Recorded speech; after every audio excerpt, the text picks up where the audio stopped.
चला तर विद्यार्थी मित्रांनो, माझ्या YouTube चॅनलवरती तुम्हा सर्वांचे मनापासून स्वागत करते।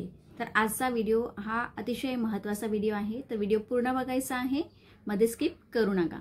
तर विद्यार्थी मित्रांनो, आज जे सेंटेन्स आपण बघणार आहोत ते विषय, अभ्यास, मुलाखत या सर्व गोष्टींशी निगडित आहेत आणि हे तुम्हाला दैनंदिन जीवनामध्ये नक्कीच खूप महत्त्वपूर्ण ठरणार आहेत। फर्स्ट पहिला सेंटेन्स आहे, मला हा विषय खूप कठीण जातो।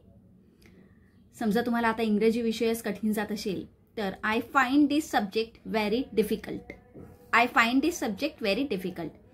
अथवा तुम्हाला जर असं सांगायचं आहे मला हा विषय खूप सोपा जातो तर I find this subject very easy, म्हणजे डिफिकल्टचा अपोजिट वर्ड, विरुद्धार्थी शब्द या ठिकाणी वापरायचा इझी।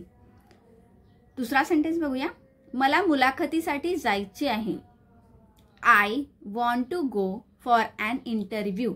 बघा या ठिकाणी जायचे आहे, ठीक आहे, जाणार आहे असं सेंटेन्स नाहीये, तर जायचे आहे। आय वॉन्ट तेव्हा आपल्याला वापरायचं आहे I want. I want to go for an interview. तिसरा सेंटेन्स, माझा अभ्यास पूर्ण झाला नाही। My study is not complete.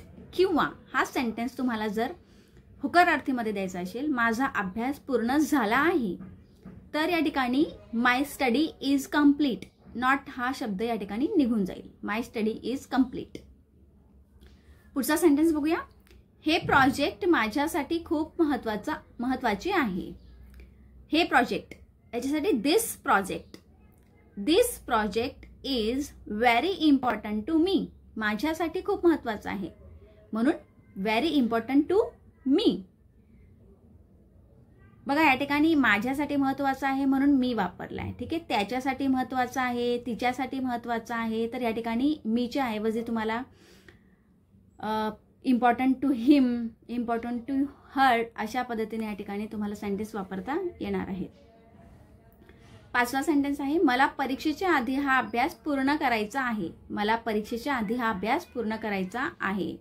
I want इथे पण बघा करायचा आहे, ठीक आहे, इथे जायचे आहे, तर या ठिकाणी करायचं आहे, जायचे आहे असे सेंटेन्स जेव्हा असतील तेव्हा तुम्हाला या ठिकाणी वॉन्टचा वापर करायचा आहे। I want to complete this study before the exam. I want to complete this study before the exam. तर बघा विद्यार्थी मित्रांनो, असे हे सेंटेन्स तुम्ही मराठीतून इंग्लिशमध्ये ट्रान्सलेट करू शकता किंवा इंग्लिशमधून तुम्ही मराठीमध्ये ट्रान्सलेट करू शकता। व्हिडिओ आवडला असेल तर लाईक, शेअर आणि सबस्क्राईब करायला मात्र विसरू नका। तर भेटूया नेक्स्ट व्हिडिओमध्ये। धन्यवाद।